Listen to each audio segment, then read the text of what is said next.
ओम साई राम। मैं पूजा। इस अध्याय में शिरडी के साईं बाबा और उनके एक प्रिय भक्त के बीच के वार्तालाप को आगे बढ़ाते हैं। साईं बाबा की जीवनी पर दामोलकर जी ने जब जब प्रकाश डाला तो उन्हें कई कठिनाइयों का सामना करना पड़ा। ग्रंथ लिखते वक्त उनका मन स्थिर नहीं रहता।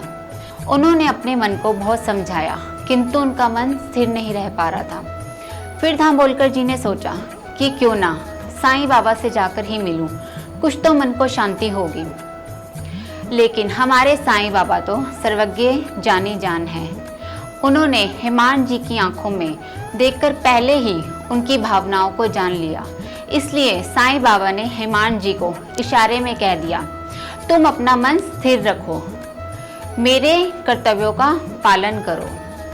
यदि मेरी लीलाएं लिखी जाएंगी तो अविद्या का नाश होगा, प्रेम की गंगा बहेगी। उन्हें साईं बाबा पर दृढ़ विश्वास हुआ कि अब उनका ग्रंथ जरूर सफल होगा, उनके कार्य को जरूर सफलता मिलेगी। तब साईं बाबा ने वहां पर उपस्थित श्यामा से कहा, जो भक्त श्रद्धा पूर्वक मेरा नमन और सिमरन करेगा, मैं उसे मोक्ष की प्राप्ति दूंगा। मेरी कथाओं को सुनने से मोक्ष की प्राप्ति होगी। फिर श्री साईं भगवान ने 4 काल की युगों के बारे में बताया, जिसमें सतयुग में शम तथा दम, त्रेता में त्याग, द्वापर में पूजन और कलयुग में भगवान कीर्तन ही मोक्ष के साधन हैं।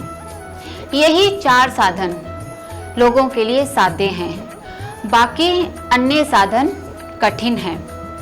भगवान कीर्तन करने से मनुष्य की आत्मा साक्षात्कार होती है, वह परमात्मा की ओर अग्रसर होता है। फिर साईं बाबा ने यह भी स्पष्ट किया कि मनुष्य आत्म साक्षात्कार की ओर अग्रसर होता है। इसी फल और कार्य को प्रदान करने के लिए उन्होंने दामोलकर जी से साईं सचरित्र की रचना कराई, उन्हें यह कार्य दिया। दामोलकर जी इस कार्य को पाकर अपने आप को अत्यधिक सौभाग्यशाली समझने लगे, किंतु कार्य के अंत तक उन्होंने खुद को साईं बाबा का दास ही समझा, क्योंकि दामोलकर जी को यह अच्छे से ज्ञात था वह साईं जी की ही कृपा दृष्टि थी जिससे यह कार्य सफल हुआ। नहीं तो अन्य मनुष्यों की तरह वह भी साईं भक्ति में लीन ही रहते। उनकी इस कृपा का अनुभव करने के बाद दामोलकर जी को साईं बाबा की एक और कृपा का अनुभव हुआ और यह कार्य करने का सौभाग्य प्राप्त हुआ।